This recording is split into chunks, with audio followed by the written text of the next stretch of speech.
Hello everyone, welcome back to my YouTube channel understand law.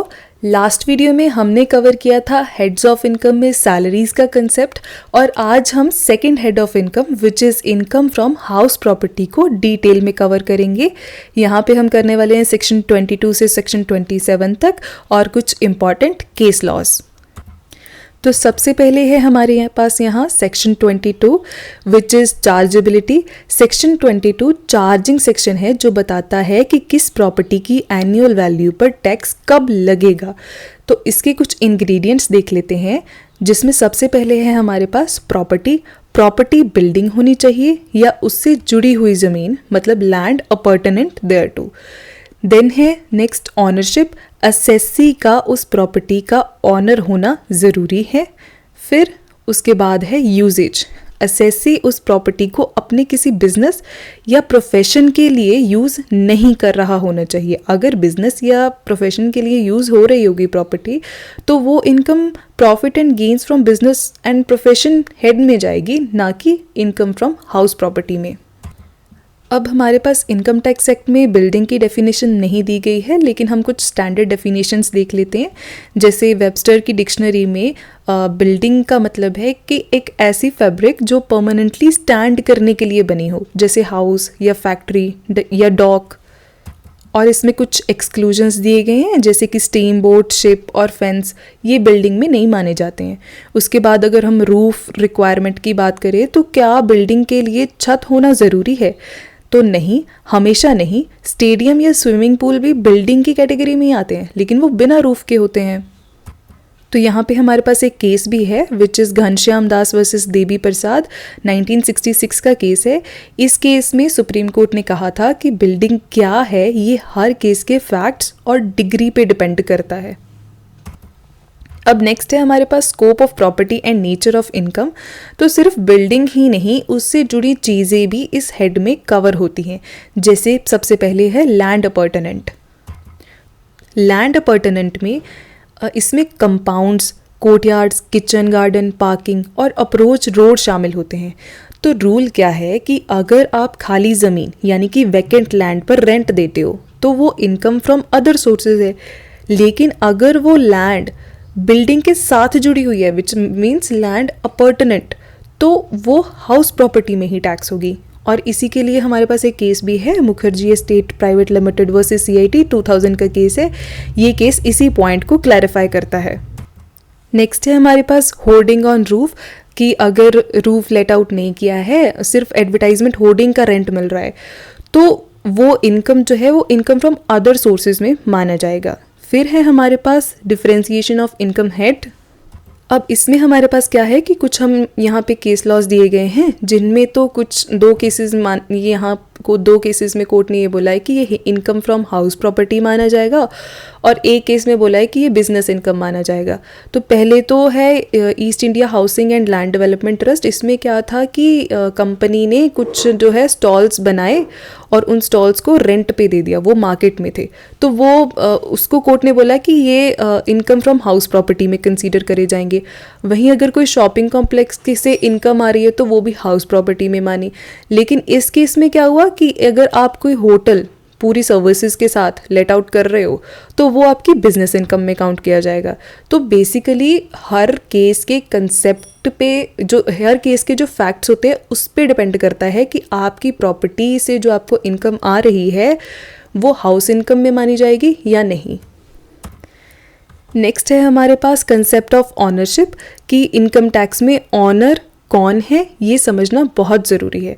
तो general rule तो यही है कि भाई जिसके पास लीगल टाइटल है वही ऑनर है। अब यहाँ पे कुछ केस लॉज देखते हैं। RB जोधा मल कुठियाला वर्सेस CIT 1971 का केस है। यहाँ पे कोर्ट ने क्लैरिफाई किया कि ऑनर वो पर्सन है जो ऑनर के राइट को अपने हक में, मतलब in his on right exercise करता है और किसी और के बिहाफ पर नहीं। तो इसका मतलब है कि अगर किसी के पास बेनिफिशियल इंटरेस्ट और कंट्रोल है, तो लॉ उसे ऑनर मान सकता है टैक्स पर्पस के लिए, भले ही उसके पास टाइटल हो या ना हो, ये कंपलसरी नहीं है। नेक्स्ट केस है CIT वर्सेस TP सिंधवा 1981 का केस है। इस केस में क्या था कि सेल ऑफ हाउस प्रॉपर्टी, किसी ने अपनी हाउस प्रॉपर्टी को सेल कर दिया and seller continues to be the legal owner until the sale deed register. तो सेल डीड रजिस्टर होने तक वही सेलर जो है वो उसका लीगल ऑनर रहा, ठीक है। तो बेसिकली क्या है कि अगर तो इसमें भी आगे एक्सेप्शंस आ जाती हैं कि अगर तो आपने प्रॉपर्टी सेल कर दी लेकिन फिर भी आप वहाँ पे राइट्स एक्सरसाइज कर रहे हो, वहाँ से कोई इनकम आ रही है, तो उस इनकम का टैक्स आपके ऊपर ही लगेगा और वो इनकम फ्रॉम हाउस प्रॉपर्टी में ही जाएगा। अगर आपने प्रॉपर्टी सेल होने के बाद अपने राइट्स को वेस्ट कर दिए, बायर के पास वेस्टेड हो गए और आप उससे कोई भी इनकम नहीं ले रहे हो, तो आप पे उसका कोई टैक्स नहीं लगेगा। अब यहाँ पे एक इम्पॉर्टेंट कंसेप्ट हमें याद रखना है कि income from subletting is not house property. अब मान लीजिए आपने कोई घर किराए पर लिया, ठीक है, और उसको आगे किसी और को किराए पर दे दिया, सबलेटिंग कर दिया, ठीक है। तो वो जो इनकम आप रिसीव कर रहे हो ना सबलेट करने से, वो आपकी हाउस प्रॉपर्टी नहीं है। वो हाउस प्रॉपर्टी किसकी है? ऑनर की। ऑनर की हाउस प्रॉपर्टी है, आपकी हाउस प्रॉपर्टी नहीं है, ठीक है। तो आपकी वो प्रॉपर्टी क्या होगी? वो बिजनेस प्रॉपर्टी होगी या इनकम फ्रॉम अदर रिसोर्सेज होगी, अदर सोर्सेज होगी। तो सबलेटर इज़ नॉट द ऑनर, क्योंकि आप ऑनर नहीं हो तो वो आपकी हाउस प्रॉपर्टी नहीं मानी जाएगी। नेक्स्ट है हमारे पास डीम्ड ऑनर, जो दिया गया है सेक्शन 27 में। इसमें क्या है कि इनकम टैक्स एक्ट में कुछ ऐसी सिचुएशंस होती हैं जहां आप लीगली ऑनर नहीं होते हो, पर फिर भी लॉ आपको मानता है कि भाई आप ऑनर हो, और ताकि टैक्स चोरी ना हो सके, ठीक है, तो टैक्स लॉ ये मानता है कि आप ही ऑनर हो, भले ही आप लीगल ऑनर नहीं हो। तो वो कौन सी सिचुएशंस होती है? सबसे पहले है ट्रांसफ़र टू स्पाउस या माइनर चाइल्ड। ये सेक्शन 27 सब सेक्शन 1 में दिया है कि अगर आपने अपनी प्रॉपर्टी स्पाउस, हस्बैंड, वाइफ या माइनर चाइल्ड को ट्रांसफ़र की है बिना किसी एडिक्वेट कंसिडरेशन, बिना किसी पैसे के, तो ट्रांसफरर ही यहाँ पे ऑनर माना जाता है, ठीक है। अब इसकी कुछ एक्सेप्शन भी होती हैं कि अगर प्रॉपर्टी मैरिड डॉटर को दी गई है तो एग्रीमेंट टू लिव अपार्ट, या फिर एग्रीमेंट टू लिव अपार्ट है, मान लो सेपरेशन के लिए स्पाउस को दी गई है, तो ये रूल अप्लाई नहीं होते हैं। अदरवाइज अगर स्पाउस को या माइनर को बिना किसी कंसिडरेशन के प्रॉपर्टी दी गई है तो जो ट्रांसफरर है वही उसका लीगल ऑनर माना जाता है टैक्स के लिहाज से। नेक्स्ट है इम्पार्टेबल एस्टेट, ये दिया गया है सेक्शन 27 सब सेक्शन 2 में। इसमें क्या आता है कि ऐसी प्रॉपर्टी जिसे लीगली डिवाइड नहीं किया जा सकता, उसका जो होल्डर होता है उसे ही सारी प्रॉपर्टी का ऑनर माना जाता है। फिर है हमारे पास कोऑपरेटिव सोसाइटीज़ एंड कंपनी, जो दिए गए हैं सेक्शन 27 सब सेक्शन 3 में। अगर आप किसी हाउसिंग स्कीम के मेंबर हैं और आपको बिल्डिंग अलॉट हुई है, तो भले ही फाइनल पेपर्स आपके नाम ना हो, लेकिन आप ही ऑनर हैं।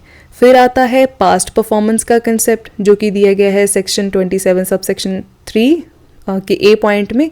इसमें क्या है कि under section 53A of transfer of property act, अगर आपने पोजेशन ले लिया है और कॉन्ट्रैक्ट साइन हो चुका है तो आप ही ऑनर माने जाएंगे। अब ये पॉइंट समझने के लिए आपको पार्ट परफॉर्मेंस जो ट्रांसफ़र ऑफ प्रॉपर्टी एक्ट है वो समझना ज़रूरी है। देन नेक्स्ट है हमारे पास लीज, जो हमें दिया गया है सेक्शन 27 सब सेक्शन 3 के बी पॉइंट में, कि अगर किसी ने प्रॉपर्टी लीज पर ली है 12 साल या उससे ज़्यादा पीरियड के लिए, तो लेसी को ही ऑनर माना जाता है। और यहाँ पे हमारे पास एक इम्पॉर्टेंट केस लॉ है which is porter cement private limited. इसमें कोर्ट ने साफ किया कि इनकम टैक्स के लिए बेनिफिशियल ऑनर काफ़ी है, रजिस्ट्रेशन होना हर बार कंपलसरी नहीं है। नेक्स्ट है हमारे पास concept of composite rent and business use, मतलब जब आप बिल्डिंग के साथ साथ बाकी के एसेट जैसे कि फर्नीचर या एसी, ये सब सर्विसेज का रेंट एक साथ लेते हैं तो उसे कंपोजिट रेंट कहते हैं, ठीक है। तो सबसे पहले कंपोजिट रेंट देख लेते हैं। कंपोजिट रेंट अब दो तरीके का है, एक तो है सेपरेबल और एक है इनसेपरेबल। सेपरेबल अगर बिल्डिंग का रेंट और एसेट का रेंट अलग अलग बताया जा सके तो बिल्डिंग का पोर्शन हाउस प्रॉपर्टी में जाएगा और एसेट का पोर्शन अदर सोर्सेज या बिजनेस के हेड में जाएगा। वहीं अगर वो इनसेपरेबल है, अगर रेंट अलग करना मुमकिन नहीं है, जैसे थिएटर या होटल में, तो पूरा रेंट बिजनेस इनकम या अदर सोर्सेज में जाएगा। यहाँ पे हमारे पास एक केस लॉ भी है which is CIT versus associated building company limited. इसके मुताबिक एयर कंडीशन ऑडिटोरियम का रेंट बिजनेस इनकम माना जाता है।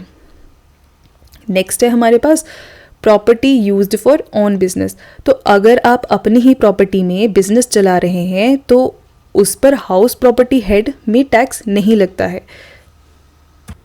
और वहीं अगर आपने लेटिंग टू एम्प्लॉयज़, मतलब अगर आपने अपने एम्प्लॉयज़ को क्वार्टर्स दिए हैं ताकि बिजनेस स्मूथली चले, तो उसे बिजनेस का पार्ट माना जाता है और वो बिजनेस इनकम हेड में ट्रीट होता है। इसी के रिगार्डिंग हमारे पास एक सपोर्टिंग केस है जमशेदपुर इंजीनियरिंग का और एक Delhi cloth versus general mills का केस। ऑलराइट, तो नेक्स्ट है हमारे पास डिटर्मिनेशन ऑफ एनुअल वैल्यू। अब ये तो हमने देख लिया, अब हम ये डिस्कस करेंगे कि डिटर्मिनेशन ऑफ एनुअल वैल्यू, कि जब, अब ये तो हमने देख लिया कि भाई प्रॉपर्टी, किस किस प्रॉपर्टी को हम जो है वो इनकम फ्रॉम हाउस प्रॉपर्टी में इंक्लूड करेंगे, ठीक है, और डीम्ड ऑनर भी देख लिए। अब हम ये देखेंगे कि आखिर जो उस इनकम फ्रॉम हाउस प्रॉपर्टी है उसकी एनुअल वैल्यू को कैसे डिटरमाइन करा जाता है, और ये दिया गया है सेक्शन 23 सब सेक्शन 1 में। तो एनुअल वैल्यू निकालने का एक फिक्स्ड लॉजिक है जो यहाँ पे स्टेप बाय स्टेप दिया हुआ है। तो सबसे पहले तो कैलकुलेट करा जाता है रीजनेबल एक्सपेक्टेड रेंट, जिसे हम RER कहेंगे।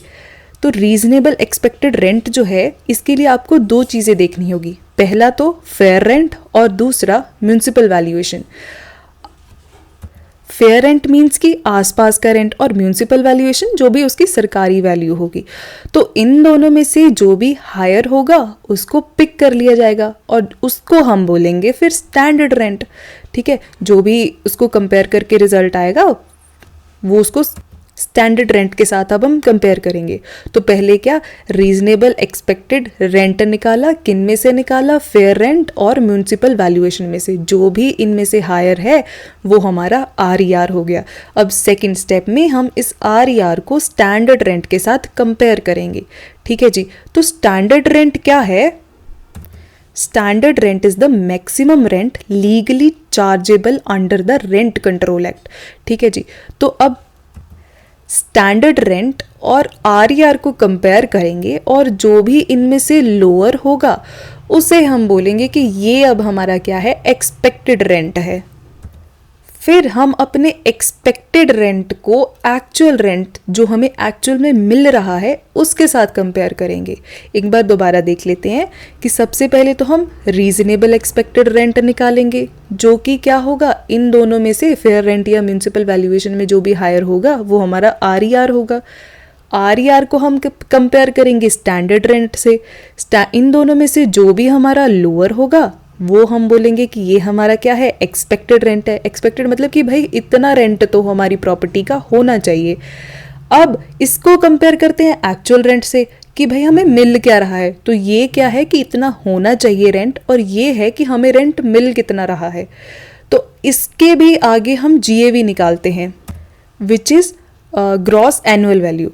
तो अगर तो भाई ऐसा है कि हमारे जो हाउस प्रॉपर्टी है वो हमने किराए पर दी, मान लो 6 महीने वो किराए पर थी और 6 महीने वैकेंट थी, तब तो क्या होगा, नेचुरली जो एक्चुअल कॉस्ट है वो कम होगी, एक्चुअल रेंट है वो कम रिसीव होगा हमें, क्योंकि 6 महीने तो वो वैकेंट रहा। तो हम ये साल का देख रहे हैं ना, एनुअली, तो एक्चुअल रेंट यहाँ पे कम होगा। तो यहाँ पे हमारा GAV जो है वो एक्चुअल रेंट को ही हम GAV मानेंगे। लेकिन अगर दूसरी कंडीशन देखें कि भाई वो पूरे साल हमारी जो हाउस प्रॉपर्टी है वो हमने लेट आउट कर रखी, ठीक है, हमें इनकम भी आई है, तो फिर भी अगर वो एक्सपेक्टेड जो इनकम हो, एक्सपेक्टेड रेंट जो होना चाहिए था उससे कम है, तो हम एक्सपेक्टेड रेंट को ही कंसीडर करेंगे। अगर तो वेकेंट है तब तो हमारा GAV होगा एक्चुअल रेंट। अगर वेकेंट नहीं है फिर भी हमारा एक्चुअल रेंट कम है, तब हम एक्सपेक्टेड रेंट को GAV मानेंगे। अगर एक्चुअल रेंट ज़्यादा है और एक्सपेक्टेड रेंट कम है तो GAV हमारा एक्चुअल रेंट होगा। अब ये प्रोविज़न ऐसे क्यों है, क्योंकि अगर हमें, मान लो हमने ये बोला कि भाई हमें इतना रेंट आना चाहिए और इतना हमें मिल रहा है, तो अगर तो ये मिल रहा कम है, ठीक है, और उस कमी का रीज़न ये है कि भाई वैकेंट रहा, तब तो हम उस कम रेट पर ही टैक्स देंगे। लेकिन जितना हम अगर मतलब कि वो पूरे साल जो हमारी हाउस प्रॉपर्टी है वो रेंट पर रही लेकिन फिर भी हमें कम मिल रहा है, तो वो ये इसलिए करते हैं लोग कि भाई वो जो है वो टैक्स चोरी कर सके, तो हम एक्सपेक्टेड रेंट पर टैक्स देते हैं, ठीक है। और अगर भाई हमारी एक्चुअल रेंट ज़्यादा है, एक्सपेक्टेड से भी हमारा रेंट ज़्यादा है, भाई मिलना हमें 1 लाख चाहिए था, मिल रहा हमको 1.5 लाख है, तो हम 1.5 लाख पे टैक्स देंगे, तो हम GAV जो है वो एक्चुअल रेंट होगा।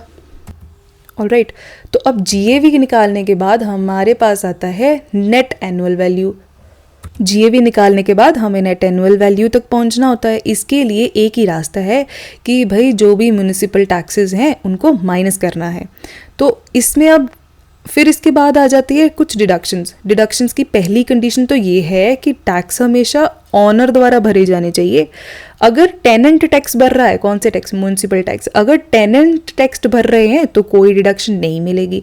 दूसरी कंडीशन ये है कि ये टैक्सेस एक्चुअली पेड होने चाहिए प्रीवियस ईयर में, मतलब सिर्फ ड्यू होने पर डिडक्शन नहीं मिलती है कि भाई टैक्स को आप ड्यू रखते रहो, पे करो ही ना और डिडक्शन ले लो, तो ऐसा नहीं होता। अगर आप टैक्स पे करोगे तभी आपको डिडक्शन मिलेगी। और इस म्यूनिसिपल टैक्सेस में जो सर्विसेज टैक्स होते हैं और जो सीवरेज टैक्स होते हैं ये भी इंक्लूडेड होते हैं। और ये वही रूल है कि अगर तो हमारा वैकेंट रहता है तब तो हम एक्चुअल रेंट को ही कंसीडर करते हैं। यही रूल जो हमने यहाँ पढ़ा था ये यहाँ रिपीट में लिखा हुआ है और इसके रिगार्डिंग एक केस लॉ भी है, इसको आप पढ़ सकते हैं। नेक्स्ट है हमारे पास टाइप्स ऑफ प्रॉपर्टी ट्रीटमेंट, कि भाई प्रॉपर्टी के बिहाफ पे किस तरीके से जो है वो टैक्स का ट्रीटमेंट दिया जाएगा। तो पहली है यहाँ पे हमारे पास लेट आउट प्रॉपर्टी जो दी गई है सेक्शन 23 सब सेक्शन 1 में। इसका टैक्स ट्रीटमेंट ये है कि ये हमेशा टैक्सेबल होती है। इसकी कैलकुलेशन फुल एनुअल वैल्यू पर होती है जो हमने यहाँ पर बढ़ा, ठीक है, फुल एनुअल वैल्यू पे इसकी कंप्यूटेशन होती है और ये फुली टैक्सेबल होती है। दूसरा है सेल्फ ऑक्यूपाइड, ये दिया गया है सेक्शन 23 सब सेक्शन 2 में। इसमें है एनुअल वैल्यू को निल माना जाता है।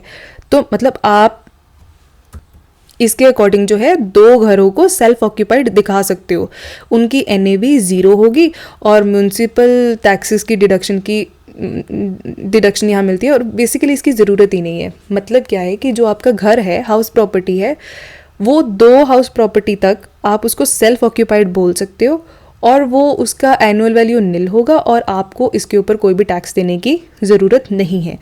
अब यहाँ पे एक केस भी है CIT वर्सेस दीपक सेठ। इसमें क्या था कि रेजिडेंस का कंटिन्यूस होना ज़रूरी नहीं है सेल्फ ऑक्यूपाइड स्टेटस के लिए। मान लो आपके पास 2 घर है, एक दिल्ली में है एक चंडीगढ़ में है, ठीक है, तो कभी आप यहाँ रह रहे हो कभी यहाँ रह रहे हो, तो रेजिडेंस का कंटिन्यूस होना ज़रूरी नहीं है। आप 2 हाउसेस को या 2 हाउस प्रॉपर्टीज़ को सेल्फ ऑक्यूपाइड डिक्लेयर कर सकते हो और उसकी एनुअल वैल्यू निल मानी जाएगी और उस पर आपको टैक्स देने की ज़रूरत नहीं है। फिर आता है हमारे पास deemed let out which is given under section 23 sub section 4। इसमें है कि अगर आपके पास 2 से ज़्यादा सेल्फ ऑक्यूपाइड घर हैं, एक घर आपका दिल्ली में, एक चंडीगढ़ में, एक मुंबई में, ठीक है, तो मतलब 2 से ज़्यादा सेल्फ ऑक्यूपाइड घर हैं, तो बाकी सबको आपको माना जाएगा कि ये किराए पर है, क्योंकि आपको 2 तक ही निल बोल सकते हैं, NAV निल हो सकती है। जो आपका तीसरा घर है उसको भले ही आपने वो किराए पर नहीं दिया है वो, लेकिन उसको मान लिया जाएगा टैक्स के लिहाज से, deem to be let out, उसे बोलते हैं डीम्ड लेट आउट, जो दिया गया है सेक्शन 23 सब सेक्शन 4 में, और ये टैक्सेबल होता है। और इसके टैक्स किस वैल्यू पे लगता है? एक्सपेक्टेड रेंट पे। एक्सपेक्टेड रेंट का फॉर्मूला हमने पीछे कवर किया था। Next we have deductions from annual income, जो कि दिया गया है सेक्शन 24 में।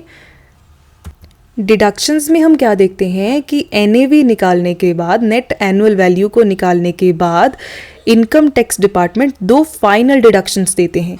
एक तो है हमारे पास स्टैंडर्ड डिडक्शन, जो कि दिए गए हैं सेक्शन 24 सब सेक्शन A में। इसमें यह है कि ये फ्लैट 30% ऑफ NAV होती है और ये डिडक्शन रिपेयर और मेंटेनेंस के खर्चों के लिए दी जाती है। चाहे आपने रिपेयर पर 1 भी रुपया ना खर्च किया हो, लेकिन आपको फिर भी 30% जो है डिडक्शन मिलेगी। नेक्स्ट है इंटरेस्ट ऑन बोरोड प्रॉपर्टी, जो दिया गया है सेक्शन 24 सब सेक्शन B में। इसमें है कि अगर लोन प्रॉपर्टी परचेज, कंस्ट्रक्शन या फिर रिपेयर के लिए है तो उसका इंटरेस्ट भी डिडक्ट होगा, और वो डिडक्ट होगा 5 इक्वल एनुअल इंस्टॉलमेंट के हिसाब से starting from the year of completion. और जो ब्रोकरेज और कमीशन है ये इसमें नॉट डिडक्टेबल होते हैं। All right, next we have exemptions and special provision. मतलब कुछ सिचुएशन में हाउस प्रॉपर्टी की इनकम पर टैक्स नहीं लगता है, मतलब इनकम नॉट चार्जेबल है। तो वो एग्जांपल्स देख लेते हैं कौन सी है। और ये ऑल राइट, तो इसमें सबसे पहले हमारे पास फार्म हाउस। इससे होने वाली इनकम एग्रीकल्चरल इनकम नहीं मानी जाती है, इसलिए ये टैक्सेबल नहीं है। ऑल राइट, उप्स, एग्रीकल्चर सॉरी, ये है फार्म हाउस। जो फार्म हाउस से होने वाली इनकम है उसको एग्रीकल्चरल इनकम माना जाता है, इसलिए ये टैक्सेबल नहीं है। ये इन जो इससे इनकम आ रही है वो इनकम फ्रॉम हाउस प्रॉपर्टी के हेड में काउंट नहीं होती है, क्योंकि ये क्या है, एग्रीकल्चरल इनकम है, और एग्रीकल्चरल इनकम पे टैक्स सेंट्रल गवर्नमेंट नहीं लगाती है। ये हमने पिछली वीडियोस में कवर किया था। तो जो फार्म हाउस की इनकम है वो एग्रीकल्चरल इनकम में काउंट होती है और उस पर टैक्स नहीं लगता है। दूसरा है हमारे पास चैरिटी या रिलीजियस पर्पस। अगर प्रॉपर्टी किसी चैरिटेबल ट्रस्ट या रिलीजियस पर्पस के लिए हेल्ड है तो एग्जेम्पशन मिलती है। नेक्स्ट है हमारे पास one palace of ex ruler, जो कि है अंडर सेक्शन 10 सबसेक्शन 19 के ए पॉइंट में, कि किसी पुराने राजा या रूलर का कोई एक पैलेस है जो उनकी रेजिडेंशियल प्रॉपर्टी हो, वो यहाँ पे टैक्स फ्री होता है।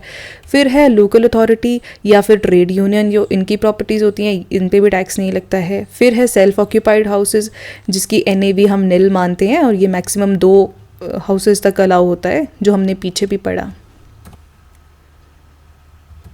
नेक्स्ट है हमारे पास अनरियलाइज्ड रेंट एंड अरियर्स, जो कि दिया गया है सेक्शन 25A में। इसमें क्या है कि ये सेक्शन तब अप्लाई होता है जब आपको पिछला रुका हुआ किराया, जो अरियर्स है, वो रेंट जो पहले नहीं मिला था, अनरियलाइज्ड था, वो अब मिल रहा है। तो जब टैक्स मिल रहा है, जब आपको रेंट मिल रहा है, तब उस पर टैक्स लगेगा। इसकी कंडीशंस देख लेते हैं कि भाई ईयर ऑफ टैक्सेबिलिटी, ये उस साल टैक्स होता है जिस साल रिसीव होता है, ना कि उस साल जिसका ये रेंट था। उसके बाद है स्टैंडर्ड डिडक्शन, कि रिसिप्ट के टाइम भी आपको फ्लैट 30% डिडक्शंस मिलती हैं। फिर है ऑनरशिप रूल, कि सबसे इंपॉर्टेंट पॉइंट ये है कि ये तब भी टैक्सेबल होगा अगर रिसिप्ट के टाइम असेसी उस प्रॉपर्टी का ऑनर नहीं है। ऑल राइट, नेक्स्ट हम देख लेते हैं कुछ इलस्ट्रेशन, ताकि हमने जो पीछे पॉइंट्स पढ़े हैं वो हमारे और अच्छे से क्लियर हो जाएं। तो पहली इलस्ट्रेशन है हमारे पास ये नवीन चंद्र जी की। नवीन चंद्र जो हैं ये डॉक्टर हैं, इनके 4 हाउसेज हैं, ठीक है। तो यहाँ पे हम इनके देख लेते हैं कि इनके 4 हाउसेस को किस तरीके से जो है वो ट्रीट करा जाएगा। पहला हाउस है इनका डिफेंस कॉलोनी में, जो कि सेल्फ ऑक्यूपाइड है, ठीक है भाई, सेल्फ ऑक्यूपाइड है तो इसकी NAV हम निल मान लेते हैं। दूसरा हाउस है इनका चांदनी चौक में, जो अनऑक्यूपाइड है और लॉक्ड है, तो इसको भी भाई सेल्फ ऑक्यूपाइड में निल मान लेते हैं, क्योंकि 2 हाउसेस तक एग्जेम्प्ट होता है ना, तो दूसरा हाउस भी उनको एग्जेम्प्ट दे दिया। तीसरा घर है इनका सुंदर नगर में, जहाँ पे इन्होंने अपनी क्लिनिक बना रखी है। अब यहाँ पे क्या है, क्लिनिक बनी हुई है, तो ये क्या है, बिजनेस इनकम है, हाउस इनकम नहीं होगा, हाउस प्रॉपर्टी की इनकम नहीं होगी, ठीक है। चौथा घर है भाई इनका ग्रेटर कैलाश में, जो कि इन्होंने किराए पर दे रखा है, लेट कर दिया है किसी को, ठीक है, और किराया आ रहा है उसका 30,000 पर मंथ। तो अब इसकी इनकम कैसे कैलकुलेट होगी, GAV निकालेंगे पहले तो 30,000 इंटू 12, क्योंकि 30,000 पे किराए पे दे रखा है, तो 30,000 इंटू 12 3,60,000। फिर हम डिडक्शन करेंगे, डिडक्शन नंबर 1 म्यूनसिपैलिटी टैक्स, जो कि 10,000 है, ठीक है। वो डिडक्ट करके हमारा क्या आ जाता है, नेट एनुअल वैल्यू आ गई, ठीक है। नेट एनुअल वैल्यू आ गई 3,50,000। अब यहाँ पे 30% स्टैंडर्ड डिडक्शन, जो कि हमें किस लिए दिया जाता है, रिपेयर्स के लिए दिया जाता है, ठीक है, ये दिया ही जाता है सबको। तो ये 30% स्टैंडर्ड डिडक्शन कितनी होगी, 1,05,000। उसको डिडक्ट करने के बाद हमारे पास ये आती है इनकम फ्रॉम हाउस प्रॉपर्टी, जो है 2,45,000, और इसके ऊपर अब टैक्स लगेगा। ऑलराइट, तो ये कंप्यूटेशन इस तरीके से होती है। दूसरी एग्जाम्पल है हमारे पास भानु प्रसाद की। अब ये यहाँ पे क्या कहते हैं कि इनका ना इंदिरापुरी में एक घर है, और वो घर ना डिस्प्यूटेड है। उस घर में जो भी वो प्रॉपर्टी है, घर है, वो ना डिस्प्यूटेड है, मान लो वहाँ का टाइटल ही डिस्प्यूटेड है, ठीक है। तो ये मिस्टर भानु प्रसाद जी जो है ना, इन्होंने किराए पर दे रखा है, लेकिन उसका किराया 15,000 था, लेकिन डिस्प्यूटेड होने की वजह से उनको किराया 10,000 मिल रहा है। ऑलराइट, तो हमने यहाँ पीछे क्या पढ़ा था कि अगर तो जो एक्सपेक्टेड रेंट है उससे एक्चुअल रेंट कम हो वैकेंसी की वजह से, तब तो हम एक्चुअल रेंट को कंसीडर करते हैं। लेकिन अदरवाइज मतलब अगर बाकी कंडीशंस में क्या होगा, हम एक्चुअल रेंट अगर कम है तो एक्सपेक्टेड रेंट या रीजनेबल रेंट को कंसीडर करते हैं टैक्स के लिहाज से। तो यहाँ वही सिमिलर कंसेप्ट हुआ है कि जो GAV है, ग्रॉस एनुअल वैल्यू है, वो 15,000 के हिसाब से मानी गई है, ना कि 10,000 के हिसाब से। तो GAV निकाल लेते हैं इनका 15,000 इंटू 12 विच इज़ 1,80,000।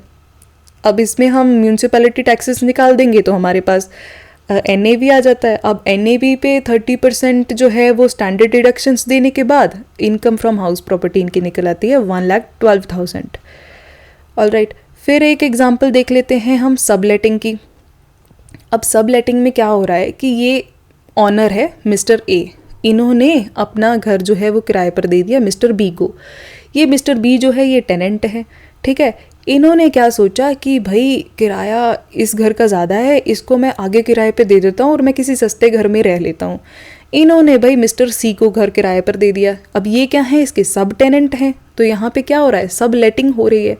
तो जो तो A इनकम रिसीव करेगा वो तो हो जाएगी इनकम फ्रॉम हाउस प्रॉपर्टी, लेकिन जो B यहाँ पे इनकम रिसीव कर रहा है वो होती है इनकम फ्रॉम अदर सोर्सेज, क्योंकि B का घर थोड़ी है, वो B यहाँ का ऑनर नहीं है, ऑनर A है। तो ऑनर को जो इनकम मिल रही है वो हाउस प्रॉपर्टी में आएगी, और जो सबलेटिंग वाले मतलब इस केस में जो B को इनकम मिल रही है वो होगी इनकम फ्रॉम अदर सोर्सेज। अब नेक्स्ट है हमारे पास कुछ लीडिंग केस लॉस, जिसमें सबसे पहले है CIT versus Potter cement company private limited 1997 का केस है। इसमें इशू क्या था कि जो क्या ऑनर होने के लिए रजिस्टर्ड सेल डीड होना ज़रूरी है। तो कोर्ट ने डिसीजन दिया था, सुप्रीम कोर्ट ने कहा कि owner include beneficial owner. Income tax के लिए ट्रांसफ़र ऑफ प्रॉपर्टी एक्ट की मैंडेटरी रजिस्ट्रेशन हमेशा असेंशियल नहीं है। जो इंसान ऑनर्स के राइट मतलब in their own right exercise करता है वही टैक्सेबल ऑनर होता है। वहीं हमारे पास एक और इम्पॉर्टेंट केस है CIT वर्सेस बेमन बिहारी शाह 1968 का केस है। यहाँ पे क्या था कि ये केस ना डाइटी प्रॉपर्टी, भगवान की प्रॉपर्टी और शेवेट मैनेजर के बारे में था। तो इसमें ये हेल्ड करा था कि भले ही डाइटी लीगल ऑनर हो, लेकिन अगर शेवियट प्रॉपर्टी ऑक्यूपाई करता है जहां इनकम रिसीव होने की कोई पॉसिबिलिटी ही नहीं है, तो नोशनल इनकम पर टैक्स नहीं लगेगा। इनकम टैक्स हमेशा पॉसिबिलिटी ऑफ रिसिप्ट पे फोकस करती है, मतलब रिसिप्ट पे फोकस किया जाएगा। अगर तो रिसीव ही नहीं हो रहा है, अगर कोई रिसीव ही नहीं कर रहा है इनकम को, तो इनकम पे टैक्स कैसे होगा। नेक्स्ट है हमारे पास case of East India Housing and Land Development Trust Limited versus CIT 1961 का केस है। इसमें क्या फैक्ट्स थे कि ये कंपनी मार्केट और स्टॉल्स बनाकर लेट आउट या किराए पर करती थी, ठीक है। तो फिर यहाँ पे ये हेल्ड करा गया कि इनकम फ्रॉम लेटिंग शॉप्स हमेशा हाउस प्रॉपर्टी रहेगा, चाहे कंपनी का ऑब्जेक्टिव कुछ भी हो, ठीक है। फिर एक और केस है सैफुद्दीन वर्सेस CIT 1985 का केस है। इसमें क्या था कि असेसी ने लीज होल्ड लैंड पर एक बिल्डिंग यानी कि सुपर स्ट्रक्चर बनाई, ठीक है। तो असेसी को उस सुपर स्ट्रक्चर का ऑनर माना जाएगा और इनकम हाउस प्रॉपर्टी में टैक्स होगी, ठीक है। उसको डिडक्शंस मिलेगी। जो ग्राउंड रेंट वो लैंड ओनर को पे कर रहा है वो उसको डिडक्शन मिलेगी, लेकिन अब उसने प्रॉपर्टी उसने बनाई है ना, मतलब प्रॉपर्टी के ऊपर स्ट्रक्चर उसने बनाया ना, सुपर स्ट्रक्चर, तो वो टैक्सेबल भी वही होगा, वही ऑनर है, वही टैक्सेबल है। नेक्स्ट है हमारे पास RB जोधा मल कुठियाला वर्सेस CIT। इस केस में क्या था कि जो प्रॉपर्टी है वो कस्टोडियन ऑफ इवेक्यू प्रॉपर्टी के पास थी, तो पार्टीशन की वजह से असेसी का प्रॉपर्टी पर कोई कंट्रोल नहीं रहा। अब सुप्रीम कोर्ट ने क्या रूल किया कि भाई इनकम टैक्स के लिए ऑनर वही है जो राइट्स एक्सरसाइज कर रहा है, तो owner must be able to exercise right. चूंकि यहाँ पे असेसी के पास कोई कंट्रोल या राइट्स नहीं बचे थे, इसलिए वो टैक्स पे करने के लिए लायबल नहीं था। नेक्स्ट है हमारे पास case of Raja PC Lal Chaudhary versus CIT। अब इस केस का क्या कंटेक्स्ट है कि जब कोर्ट किसी प्रॉपर्टी के लिए एक रिसीवर अपॉइंट करता है, मतलब डिस्प्यूट या बैंकरप्टेसी के वक्त पे कोई रिसीवर अपॉइंट करा, तो कोर्ट ने कहा कि भाई जो रिसीवर है वो ऑनर के शूज़ में खड़ा होता है, इसीलिए रिसीवर को ही टैक्स पर्पस के लिए ऑनर माना जाएगा और वही टैक्सेबल होगा। तो ये था पूरा का पूरा हमारा इनकम फ्रॉम हाउस प्रॉपर्टी का कंसेप्ट, जिसमें हमने कुछ केस लॉज देखे, एनुअल वैल्यू कैसे निकाली जाती है, डिडक्शंस कैसे होती हैं, टाइप्स ऑफ हाउस प्रॉपर्टी क्या है, ठीक है, पूरा उसके कंप्यूटेशन ये सब देखा, ठीक है। तो आज की वीडियो के नोट्स आपको मिलेंगे हमारे टेलीग्राम चैनल पे, जिसका लिंक आपको या तो डिस्क्रिप्शन या पिन कमेंट में मिलेगा। आज की वीडियो के लिए बस इतना ही। Thank you for watching this video. I hope you liked today's lecture. If you found this lecture helpful, do not forget to like, share, subscribe to the channel Understand Law for more easy law lectures. See you in the next class. तब तक के लिए be positive and stay happy.